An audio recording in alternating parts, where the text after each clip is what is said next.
what would you say are the character traits of someone who is like, sis, don't worry, or bro, don't worry, like just be a very happy number two and the person that does all the processes versus you need to get out and go do your own thing? I'd say a number two is someone who wants to make something happen. Like they're like, give me the blueprint.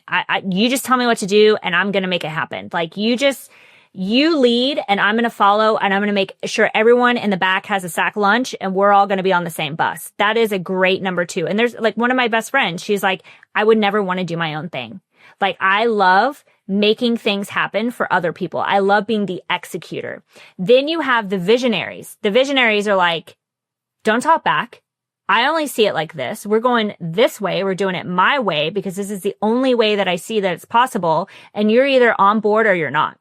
That is someone who is like a number one. Someone that is not afraid of leadership, someone who is self-led, someone that can make decisions quickly, that doesn't sit around and think, someone who is proactive, that is a problem solver, that is not afraid of pressure, that works well under pressure. Like, and I'm not saying you have to have all of these qualities.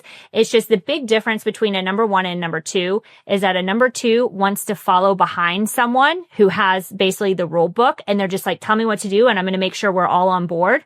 And the number one is like, I want to take the risk.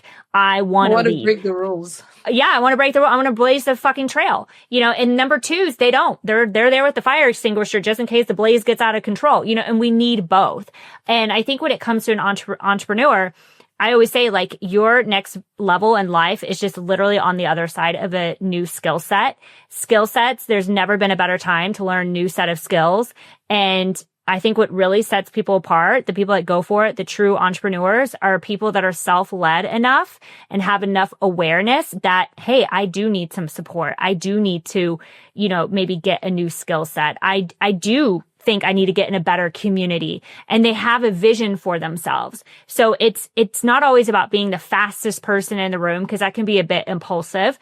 But it is about someone who has a vision, who also has a level of awareness of where kind of they're starting at, and has the ability and the open-mindedness to learn a new skill set. I'm so glad you touched on the support thing, because that was going to be my next thing. Because earlier on, you talked a lot about how there were a lot of times that you could have quit, and you just kept telling yourself, if you don't quit now, it will happen for you. Success leaves clues, right? You've mentioned the importance of community, and I want us to dig deeper into that, because you and I are in a really hot community right now. But what other things would you say are your success markers? Like, what was the thing that just helped you to just stay in the game when everybody is telling you, I think it's time for you to go to get back on the job market? I hate that phrase. I'm like, shut up. What do you know anything about what you're saying? So yeah, what are your success markers? I would say I have two. So the first one is like, I can't stop thinking about the thing that I do. Even if I'm like frustrated at the results that I don't have yet, I ask myself, okay, where am I not validating myself? Where am I allowing outside noise? Like, you know, let's say lack of new clients. Let's say a defaulted payment plan. Let's say not enough followers. Maybe a reel didn't take off. Like any outside metric outside of myself, why am I giving it meaning and having it reconfirm whatever my self-doubt is? And how can I validate myself? How can I actually go and look for proof? So for example, right now I'm running a challenge in one of my companies. My goal was 200 people. And I find myself every day of the challenge going, but you didn't hit 200. You didn't hit 200.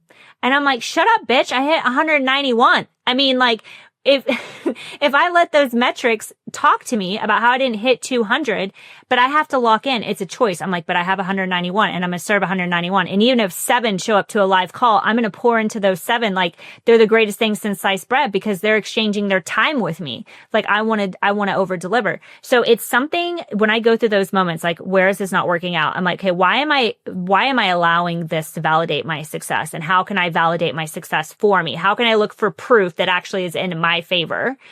And also, there was a time, and I just can't stop thinking about it. Even if I'm disappointed, I think about how I want to make edits to a book, or I think about another course I want to run, or I think about, let me throw up this reel, or let me make this carousel. Like, my brain still goes there. It's the first thing I think about. It's the last thing I think about. It's like, I'm still obsessed.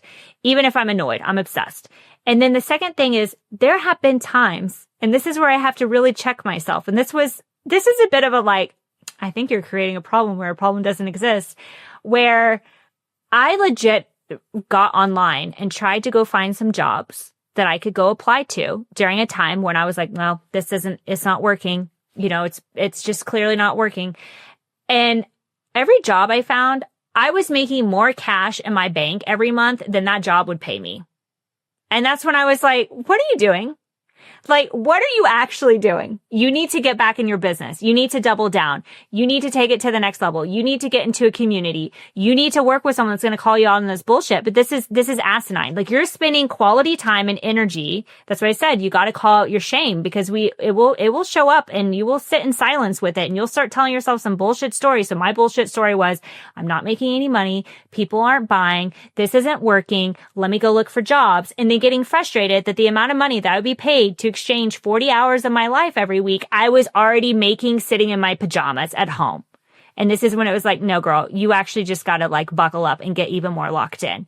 So signs of success, or clues that you still stay on the path, even when it looks like it's not working, you can't stop thinking about it, and you're already making some sort of money, or you have some sort of inquiry. And guess what? That's not even hard, because if you were to lock in for like 2 weeks and really go all in on this, someone is going to message you. Someone is going to comment. Someone's going to like something, and they're eventually going to buy. And buyers become buyers on the day that they buy. And the only job you have is to literally create something for them to buy. So signs of clues that you should stick with the path.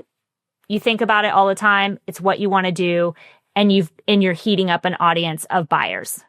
Yeah, I so love that. I love it when you said you're annoyed, but you're still obsessed. I